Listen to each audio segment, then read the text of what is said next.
Okay, let's get back a little bit to Primeurs. You explained how it goes, how you have approached the wines. And actually, another interesting point that you mentioned that I wanted to react to was the fact that actually a lot of people who never went to the Primeurs are kind of jealous to taste all those fantastic wines, and they are obviously fantastic, but you should still understand the fact that you mentioned that these wines are not ready yet. So not all of them are on the peak. They are not in their best enjoyment levels. So it's like really you have to dig deep, and you need knowledge to understand how this wine would evolve. And my question is regarding this fact that what are your approach to evaluate these wines, and what do you expect from a wine that can become a great wine in the future? Now, this is like a very hard. First of all, it's a very hard question to answer because it is a guessing game. You're basing it on having tasted hundreds and thousands of barrel samples before. You're basing it on what you expect from certain chateaus. But one of the issues of tasting barrel samples is, as you mentioned, these wines are not ready. They haven't seen all the oak they're going to get. They're not. Some of them haven't come out of fermentation yet.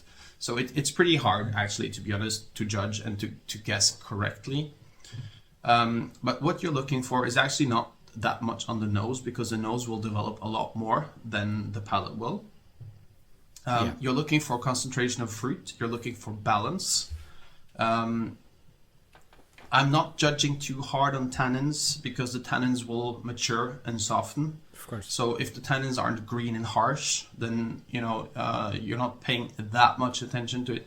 That said, on vintages that have a lot of tannins, it's pretty hard to judge the wines because the tannins are sort of masking the fruit. But you're basically looking for concentration, for fruit, for balance. And if you feel that the wine is sort of complete and whole. And it's about like when you taste the wine, when it first comes into your mouth, you're getting at like the first, maybe the floral, the red fruity notes. And a little bit later, you're getting the tannins, and you're looking for like the pathway between the initial taste going like sort of a layer, a red line towards the tannin and the finish of the wines. And you're looking for how complete and how whole is it. And of course, when you come to wine number 89 of the day, it's increasingly difficult. Of course. I took a picture during one of these tastings, and like my teeth, they're turning purple and black, and like everything is like you don't want to see it. Yeah. But it's one of my favorite weeks for the whole year. I'm always looking forward to it, and I'm always so happy when I'm going home because you're so tired of it. But it's super nice, super fun. And as I said, you're learning so much from it. So, but it's hard, I must admit. It's not easy to taste the wines, but once you've tasted a couple of thousand of these barrel samples, you're getting better at it.